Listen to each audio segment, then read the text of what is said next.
안녕, 형 법정 알려줘의 민규 형이야. 다들 잘 지냈죠? 오늘은 원나잇 하다가 인생 종치는 경우에 대해서 이야기하려고 이 영상을 만들었어. 2024년 이제 새해가 밝았고 막 성인 된 친구들 우리도 클럽 한번 가봐가지고 여자친구 생기기 전에 원나잇 한번 해보자. 아니면 지금 여자친구 몰래 원나잇 한번 해보자. 술집 가가지고 예쁜 애들 많던데 누구 만나가지고 오늘 한번 뭐 해보자 등등등 지금 들떠가지고 이런저런 이야기 많이 할 시기인데 특히 그런 친구들 이 영상 잘 보고 조심해야 돼. 왜냐면 원나잇 하다가 성관계를 가졌을 때 강간 혹은 중간간으로 나중에 재판까지 받는 경우가 발생할 수 있는데 이러한 강간이나 중간간은 벌금형이 아예 정해져 있지가 않아. 아무리 잘 돼도 집행유예형의 선고를 받아야 되기 때문에 자칫 잘못하다가 집행유예 못 받으면 징역 살게 되는 거야. 그러니까 오늘은 성범죄 변호사 조력 없이 혼자 잘못 대처했다가 인생 종칠 수도 있단 말 하고 싶으니까 영상 끝까지 시청해 주길 바래. 성범죄는 가해자가 꼭 남성은 아니고 피해자가 꼭 여성은 아니지만 그냥 주로 남자가 가해자인 경우가 많으니까 내가 그냥 피해자가 여성인 경우를 상정하고 오늘 얘기해 볼게. 빵! 앞에 내가 말을 조금 세게 했는데 정말로 인생 망하는 거 순식간이야. 여자랑 잠 한번 잘못 잤다가 당장 내일 모레 경찰서 철제 의자에 앉아 있을 수도 있어. 왜 그러냐면 강간과 중간간은 너무나 그 형량이 세기 때문이야. 강간은 쉽게 말하면 여자가 원치 않는데 남자가 성기를 삽입해가지고 이루어지는 범죄를 뜻하고, 중간간은 그 여성분이 심신상실 상태 혹은 한거 불능 상태일 때 남성이 그러한 그 취약한 상태를 이용해 가지고 성기를 삽입하는 행위를 중간간이라고 해. 둘 다 법정형은 3년 이상의 유기징역으로 똑같이 정해져 있어. 이 두 개는 집행유예를 받지 못하면 혹은 내가 무죄임을 입증하지 못하면 바로 교도소 간다. 초범이어도 보통 2년 정도씩 교도소에 생활을 할 수 있으니까, 또 비공식적인 이야기이긴 하지만 성범죄로 교도소에 들어가게 되면 그 안에 있는 재소자분들한테도 좀 많이 무시당하고 괴롭힘 당한다고 하니까 교도소에서의 생활도 굉장히 힘들 수 있어. 그러니까 조심해야 돼.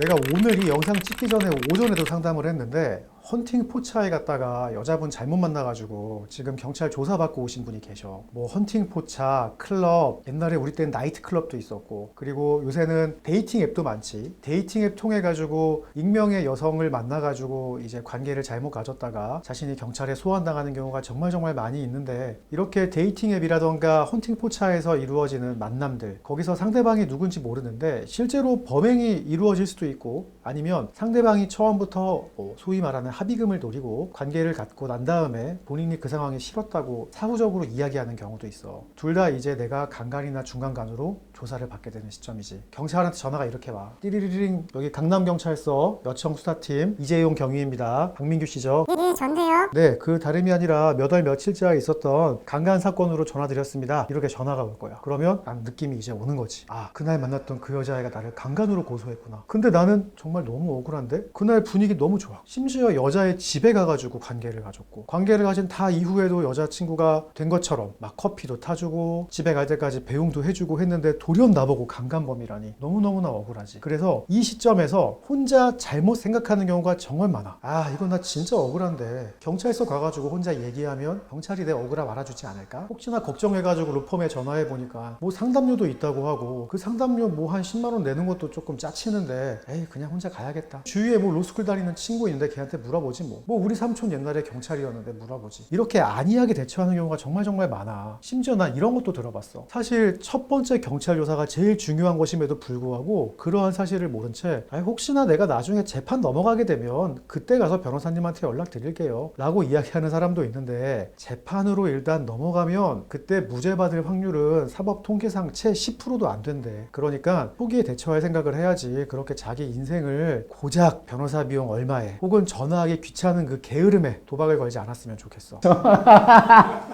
내가 경찰서에 피의자라고 해가지고 이제 덜렁덜렁 혼자 가. 그래서 너무나 억울합니다 라고 이야기했을 때 경찰은 진짜 박민규 씨 억울하시겠네. 네, 조사 잘 끝마쳤으니까 돌아가세요 라고 이야기를 하고, 사실 뒤에서는 이렇게 생각하지.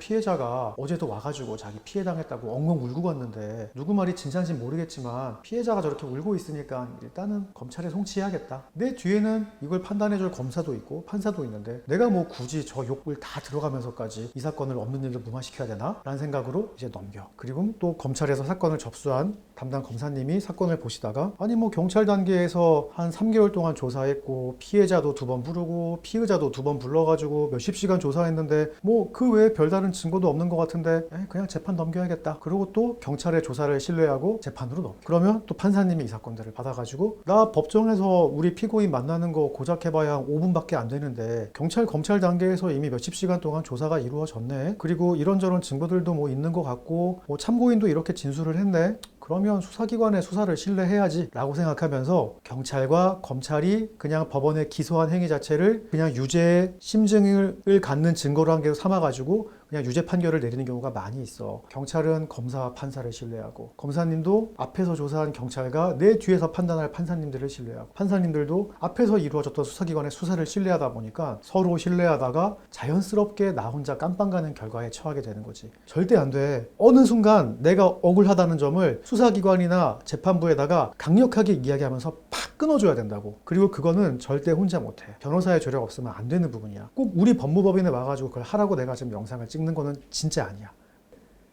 사실 맞아. 근데 혼자 대처하면 정말 큰일 나. 그것만큼은 꼭 알아줬으면 좋겠어. 그 유명한 드라마 더글로리에 나온 명대사 있잖아. 변호사 비용은 절대 아끼는 거 아니라고. 이럴 때 변호사 비용 아끼는 거 아니야. 단순 폭행? 변호사 비용 아껴도 돼. 합의금으로 써. 근데 성범죄는 아끼다가 정말 인생 길게 돌아간다. 성범죄에 있어서 골든타임은 사건이 발생한 다음에 7일 이내라고 나는 생각해. 왜 그러냐면 강간이나 중간간, 내가 이제 그 여자를 만나서 원나잇한 그날부터 최소한 7일 정도까지는 CCTV가 다 보관이 돼. 예를 들면 클럽 안, 클럽에서 나왔을 때 둘이 손잡고 걸어가던 그 길가에 설치되어 있는 CCTV, 우리 집으로 들어갈 때 우리 집 아파트에 설치되어 있는 CCTV, 엘리베이터 안에 CCTV, 거기서 남녀가 스킨십을 한다거나 뽀뽀라도 하고 있으면 사실 강간이라고 일방적으로 추단하기에는 문제점이 있어 보이거든. 그러다 보니까 7일 이내에 CCTV를 확보해가지고 그 관계를 가질 때의 정황 자체는 내가 직접적으로 입증하지 못하더라도 그 전후에는 둘 사이의 관계가 상당히 원만하고 남녀 간의 어떤 그 막 당장 뭐가 터질 것 같은 전기가 흐르는 상태를 설명할 수 있다면 아무래도 이 사건을 다루는 그 수사관님이나 판사님들께서 강간이 아닐 수도 있을 가능성을 배제할 수 없겠지. 그러다 보니까 CCTV가 최소한 보존되는 기간이 7일이 나는 골든타임이라고 생각을 해. 그 기간 동안 증거보존 신청 등을 통해 가지고 나한테 유리한 증거를 확보하지 못하면 정말 진흙탕 속으로 빨려 들어가게 될 거야. 빵! 우리 법조계에서도 골든타임이란 말을 많이 써. 주로 의학계에서 사람이 사고를 당했을 때 다시 그 사람을 회복시키기 위한 그 절체절명의 순간, 초반에 짧은 몇 분을 골든타임이라고 표현하는데 우리 법조계에서도 가령 CCTV를 당장 확보해야 되는데 일정 시간이 지나가지고 확보하지 못하면 골든타임을 놓쳤다고 표현해. 혹은 누군가를 만나가지고 이 얘기를 하고 녹음을 해야 되는데 다시는 그 사람을 만날 수 없는 경우도 골든타임을 놓친 거겠지. 주로 사건의 초기 단계, 그때를 골든타임이라고 하기 때문에 내가 만약에 경찰로부터 전화를 받았거나 아니면 아직 경찰로부터 전화를 받지 않았지만 이거는 고소를 금방 당하겠다 싶으면 재빨리 변호사를 찾아와서 그 골든타임을 놓치지 않도록 만반의 준비를 해야 돼. 혼자 진행했을 때 최악의 상황을 내가 말해줄게. 혼자 진행하면 아까 말한 것처럼 실형이 나올 가능성이 일단 굉장히 높지. 징역형을 살게 될 거야. 강간, 중간간 같은 경우에는 집행유예가 안 나오면 무조건 실형이라고 얘기했지. 그런데 성범죄만큼은 더 괴로운 게 있어. 이게 다른 범죄에는 없지만 보완 처분이라 그래가지고 내가 받아야 될 실형 판결과 이 보완 처분이 병과가 돼. 가장 대표적인 보완 처분은 전자발찌. 우리 전 국민이 다 아는 전자발찌인데, 전자발찌는 주로 이제 미성년자들을 건드린다거나 아니면 성범죄 전과가 누적된 경우에 같이 붙는 처분이기는 하지만 특별히 그 죄질이 굉장히 안 좋거나 피해자의 피해 상태가 심한 경우에는 전자발찌를 부착하는 명령을 같이 내리기도 해. 이 경우에는 전자발찌 끊을 수도 없고 특정한 지역에는 어디 갈 수도 없고 내가 어디 가든지 간에 국가기관이 항상 감시하고 있기 때문에 일상생활에 엄청나게 큰 제약을 받게 될 거야. 그 다음으로 괴로운 거는 신상정보 공개고지라는 게 있어. 신상정보 공개는 성범죄자 이알림이라는 웹사이트도 있고 휴대전화 앱도 있는데 그 앱에 접속을 하면 뭐 강남구라고 치면 강남구에서 이제 신상정보가 공개되기로 결정된 모든 사람들의 얼굴 정면 사진, 전신 사진, 측면 사진, 키, 몸무게, 이름, 사는 곳, 죄명, 형량 이런 게 다 나오는 거야. 길게는 30년까지도 나올 수 있는데 이렇게 신상정보 공개가 되면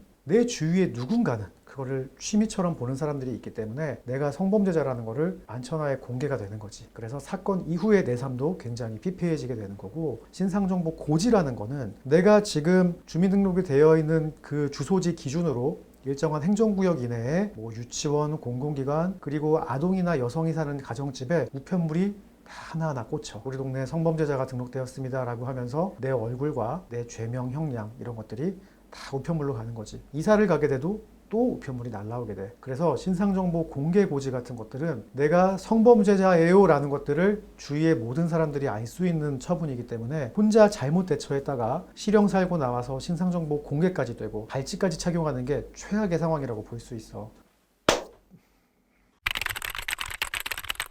얘기를 하나 해줄게. 어떤 일이 있었냐면 헌팅 포차에서 남녀가 좀 사이가 이제 좋아진 거야. 그래가지고 같이 옆에 앉아가지고 술을 마시다가 여성분이 화장실 가고 싶다 그래가지고 남자애 보고 같이 데려다 달라 그랬대. 그게 남녀 공용 화장실이었거든.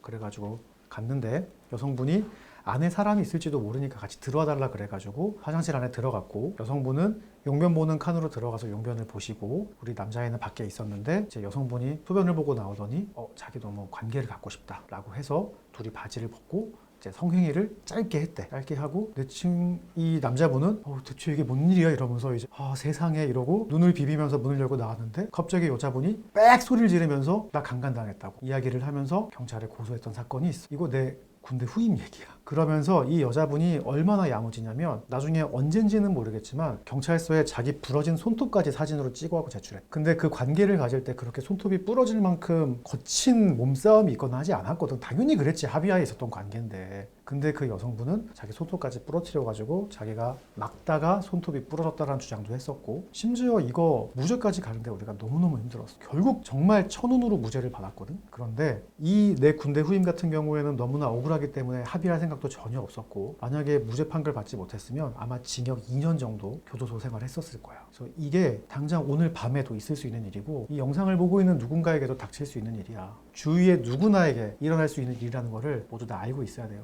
전부 다 해주세요. 알았죠? 오늘은 원나잇을 예로 들어가지고 강간, 중간간에 대한 이야기를 해보았는데, 이 영상을 만든 이유는 실제로 억울하게 사건에 휘말리게 된 경우가 정말 많기 때문이야. 내가 보기에 성범죄만큼 억울한 사람들이 많은 사건도 없어. 내가 억울한 일에 휘말렸다 싶으면 언제든지 법무법인에 찾아오길 바라고, 절대로 혼자 대처할 생각하지 마. 혼자 대처하면 경찰, 검찰, 법원 아무도 본인의 얘기를 진지하게 들어주지 않을 거야. 혼자 대처하지 말고 다음번에 우리 사무실에서 보자. 안녕. 스튜디오 안팎의 영상 도움이 되셨나요? 구독, 좋아요, 알림 설정 부탁드립니다. 앞으로도 영상 잘 만들어가지고 여러분들 찾아뵙겠습니다. 감사합니다.